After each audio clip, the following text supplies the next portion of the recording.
Hi everyone, this is Nisi from Simply Life, and I know it has been a while. I think the last time I did a video, I was 30 weeks pregnant, and just a lot has happened. The coronavirus is still here, and it just became a challenge, being when as I was pregnant, as my pregnancy continued. And, I had my baby shower, which had to be canceled because of all the restrictions here in North Carolina. I wanted to do a sip and see in July, but still with everything being closed, had to get that, that had to be canceled. So, knowing this was going to be my one and only time, more than likely being pregnant, it was just kind of sad that I had to miss all of those events that a mother wants to, or a new mother or a pregnant mom wants to go through. But ultimately, we just wanted a happy baby. But I was still so grateful and thankful that I got tons and tons and tons of gifts. I'm sorry, I'm trying to feel like there's a light somewhere, but I apologize. Try to move the camera, but I'm just, like I said, super thankful for my friends because I received tons and tons of gifts. I did not want, or the baby did not want for anything. And actually, I probably got too much stuff. And that's probably one of the benefits of being an older mom. I turned 45 in June. I was due on June 5th, but my induction date was going to be May 30th just because they wanted to take him at 39 weeks because I was older. So, one of the benefits again of being an older mom, that a lot of my friends are older and they have careers. So, I got a lot of nice gifts. So again, he did not want for anything. I wanted to have a baby shower as more of a celebration. It wasn't about gifts. It was more about just getting all my friends from my tennis life, my work life, old jobs, my current jobs, my support group, my infertility support group. I just wanted to get everybody together so they can meet each other. But, maybe when my son turns 1 year. And as I say that, yes, he has arrived. I'm going to flip the camera because he is asleep so you can see him. Let's see if I can do this. Well, I don't think I can flip it so while I'm talking. So let's see. I'm new at this. So let's see if we can show him.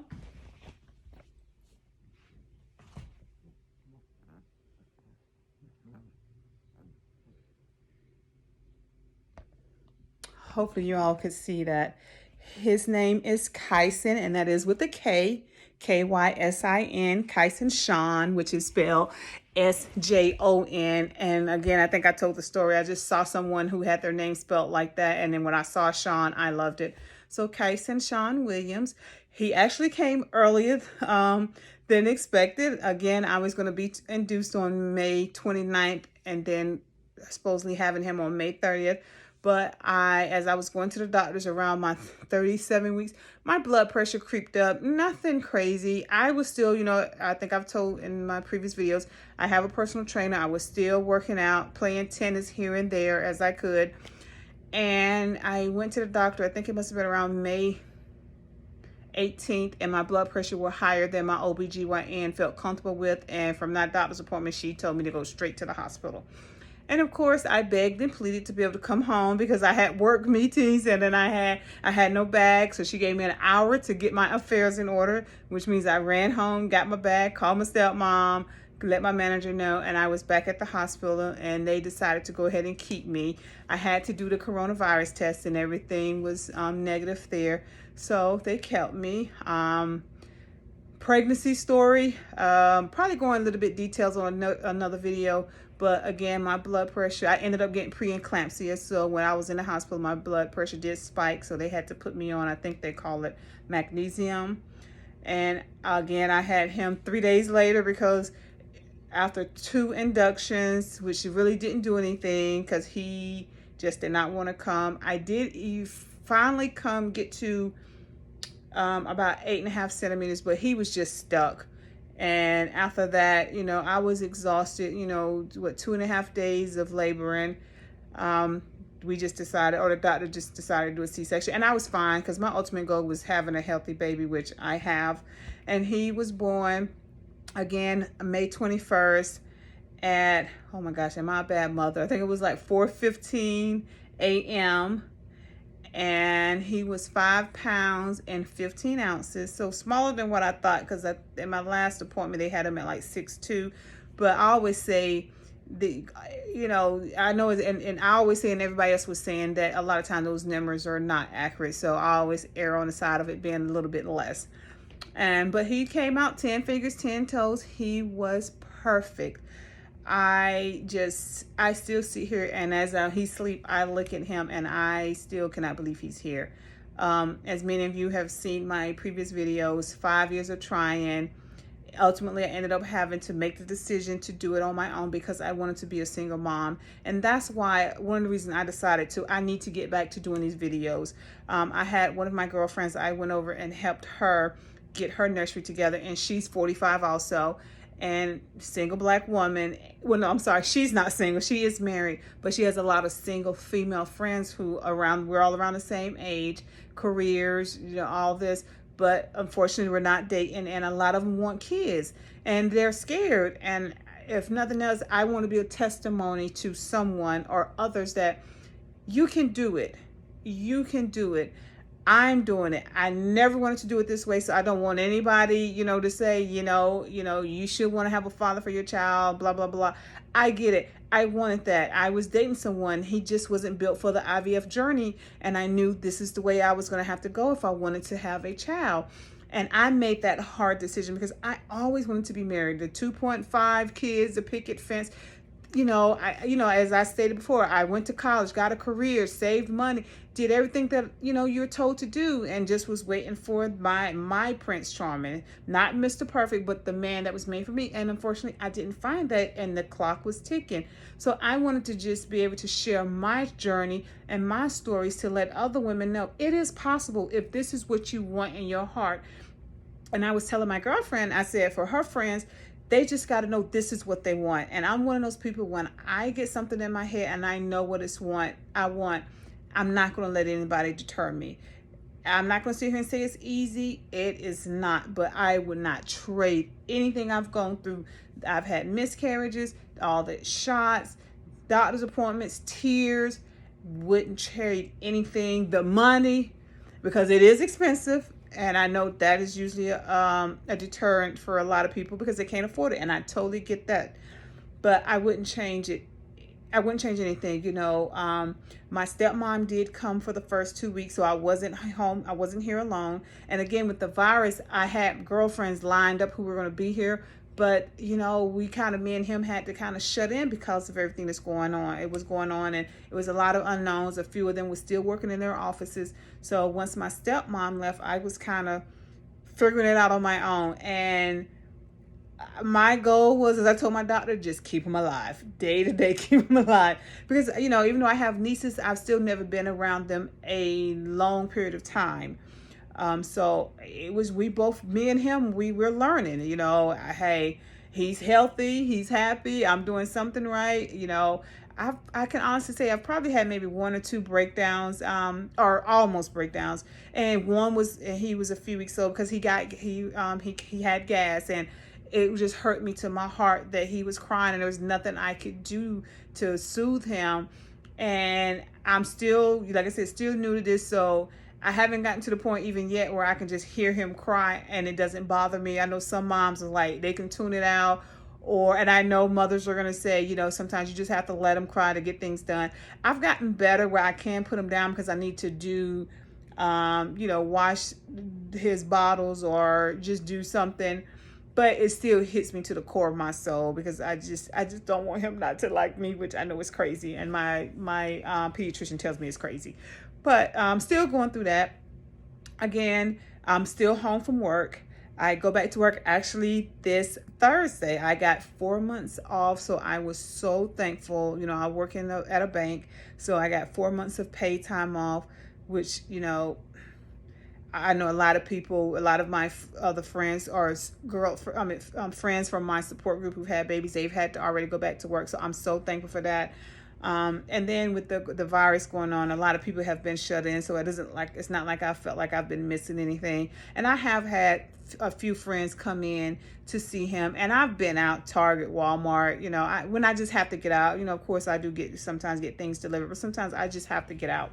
So, let's see, I'm gonna do some more detailed videos, but I kind of want to give everybody just a overview of where we are. He is 3 months and 2 weeks, and he'll be 3 weeks on Thursday.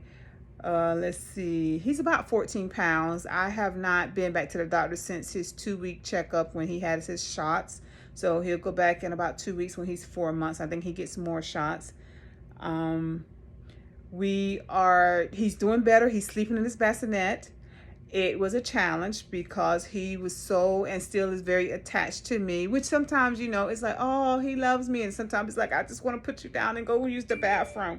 So what I did do, and I'm thankful that I had the funds to do it. I ended up hiring a postpartum doula. I wish someone told me that this existed when I was pregnant, because I knew of doulas, but I always thought about doulas being there that when you're going through labor, but they actually have postpartum doulas who come in afterwards to kind of help you. I couldn't afford a baby nurse. Just one of those things. I've looked at that, but I just didn't have that extra money to afford a baby nurse. It was like, to sign up was $800, and then it was just insane. But a postpartum doula, it is affordable, based on how many hours. She comes in once a week. Right now, I have her coming in from 6 to 10, and she's just been a wealth of knowledge and just helping me out. She will hold him if I need him to tend to him while I either sleep, wash dishes. For me, I just like to go out in my yard, pull weeds, just anything I want to do. She's here. And then I had tons of questions she's answered. And then again, she's the one that helped me get him, into the bassinet, because as a new mom, a few things that I said I would never do, I ended up doing, and I don't feel bad. So, and one thing I want this site to be, or this channel to be, is a no judgment zone. So I, will not tolerate anybody, any negativity, because I know sleeping with a baby in the bed, I know my pediatricians told me, I've read, didn't want to do it, was not going to do it. But being by myself, it just being exhausted, it happened. Luckily, I have a king size bed. I never felt like I was going to roll over on him, because I usually turn him T to me, but I don't want him in the bed. And I don't judge anybody who like my post doula, her daughter sleeps in the bed with her. This is a no judge, channel. So, because a lot of things people say they're not going to do, you end up doing, but I still don't want him in the bed. She was working on me to get him in that expensive Halo bassinet that I got him. He was going to get in it. So he's been sleeping in it. And actually I still have to get up maybe once throughout the night, depending upon what time I lay him down and give him a bottle. But then he's been sleeping very well. So I'm so thankful for that. Usually about 5 or 6 o'clock in the morning, I might get him out and lay him with me, and usually by then I'm kind of woke and I'm watching TV.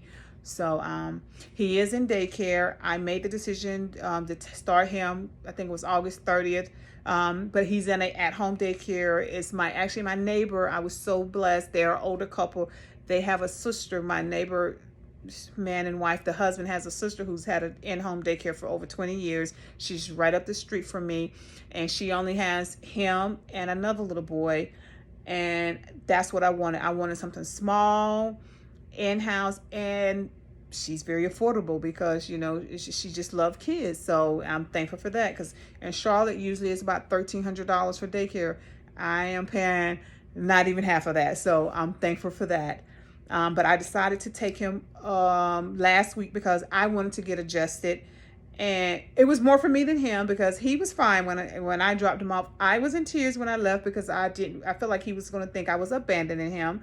But, by the time I got home and started doing stuff around my house and realized I didn't have to worry about if he was crying or starting something and having to stop, I was fine. And like I said, she's been absolutely wonderful, and I really love her.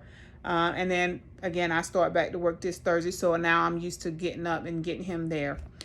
Well, I think I only have 15 minutes that I can talk, so I'm going to wrap this up. I will be doing a follow-up video in about 2 days to just continue just telling you how my birth went, and I want this video to turn into me raising my son and being single. And I want, like I said, be a testimony to other single moms or other women who were thinking about it. If you're going through fertility challenges, I can answer questions if you have any. Just whatever I can do to help those mothers that may have to do it the unconventional way, or just have questions about, again, infertility. Thanks, everyone. Enjoy the rest of your Monday.